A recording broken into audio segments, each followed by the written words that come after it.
We need to protect our quarterback, and we need to run the football. So whoever that new coach is, I hope that they bring in old school football, that philosophy of being physical, playing smart football, playing aggressive football, and playing physical football. That's what we really need here in Atlanta.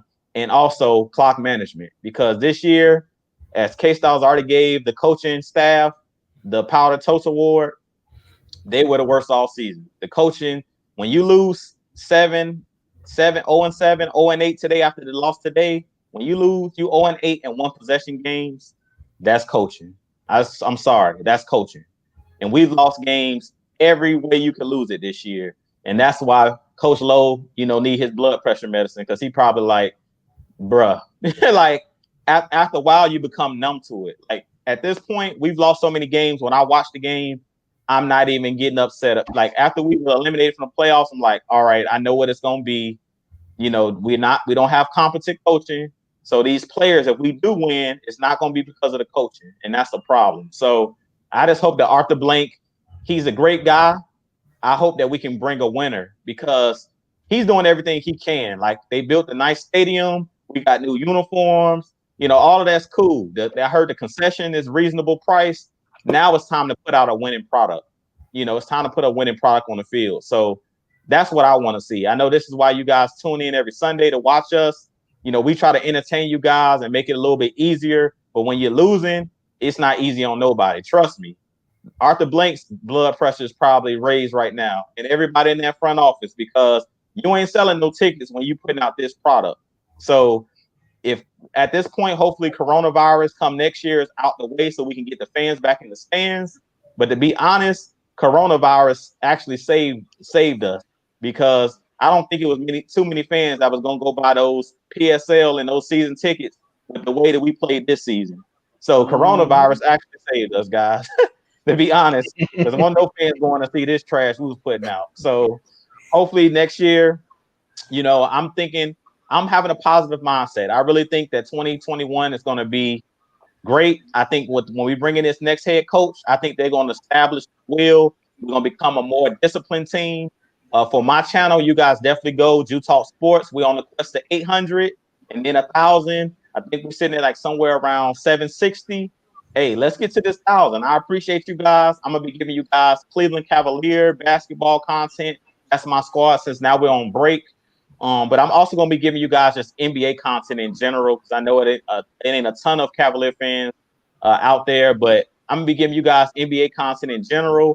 Also on my channel, like this week, I'm going to try to give you guys some postseason content. So it might not be the Falcons, but I'm a football fan first. So I'm going to try to break down some of these playoff matchups. I don't know what the panel think about us doing something like that, but I want to break down some of this content of the playoff, these playoff matchups. Once today is over with, and once we see who's matching up next weekend for the wild card round, I'm gonna break this thing down on my channel. Who I think might win these games coming up this next week, and all the way through to the Super Bowl, just to give us something to talk about until we figure out who our GM and who our next head coach is gonna be. Because I don't know how fast they're gonna make that hiring. I heard it's a lot of people, like Mike was saying, that's being interviewed at this point.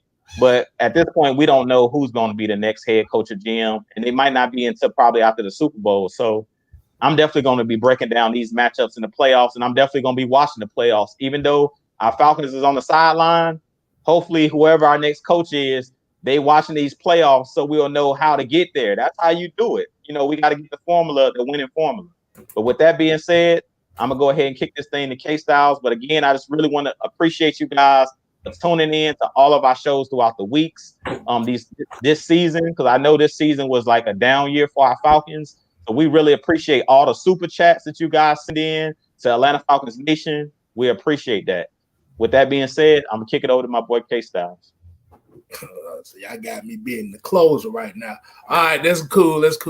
Hey, we appreciate everybody riding with us all season, tuning in every week. Wins or losses, hey, it is whatever it is. Jew said something about new uniform, new stadium and stuff. But if you put diamonds on shit, it's still gonna be shit unless you flush it. And that's pretty much what this season has been. But At the end of the day, I ain't got much to say. I'm gonna just say that AFN is not just us; it is y'all that tune in and watch us. Now, like I said, I'll be doing some other content, NBA, Hawks, soccer. Well, hell, you might see some spike ball content from it. I'm watching this shit on ESPN. It's the funniest shit I've ever seen in my life. Some ultimate tag, whatever. We can do all that.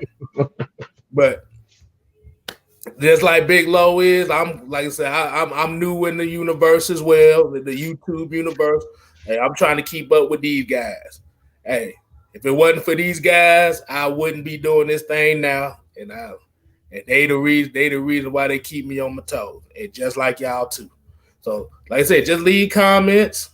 Like I said, we'll do videos on them. Like I said, we can talk about why Matt Ryan sucks. We can do all that stuff. Just don't let it go. Just give it to us all. But Falcons, I need y'all to change this damn culture for next season, because if it's gonna be the same damn show, dude, hold on. I'm gonna show you the state the Falcons left me in this season. Remember I told you I talked about my hairline and stuff? This is the state of the Falcons left me in this season. I'm gonna show you a picture.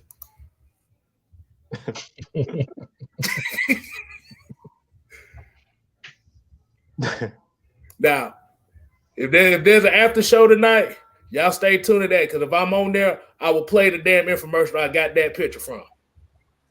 That man got a George Jefferson hairline, boy. You see the shit?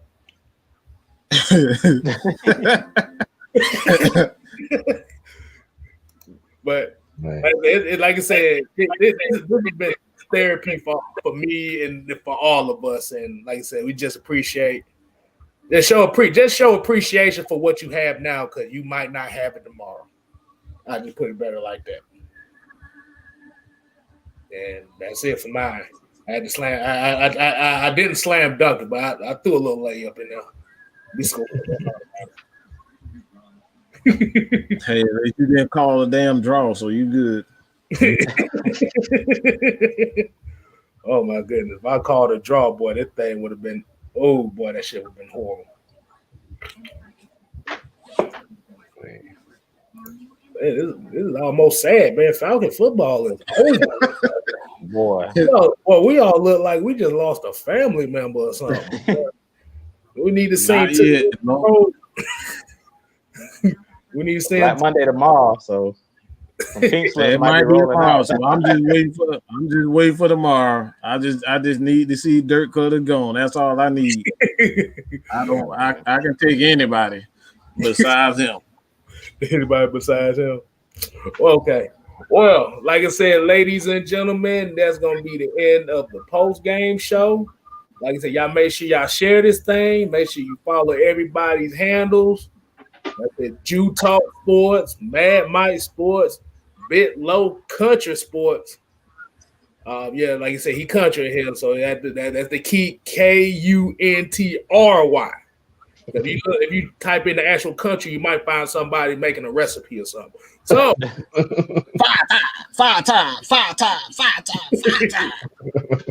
And me, like I said, Kstylz, like I said, we appreciate everybody. And we out. Rise up. 8 time down. Motherfucker.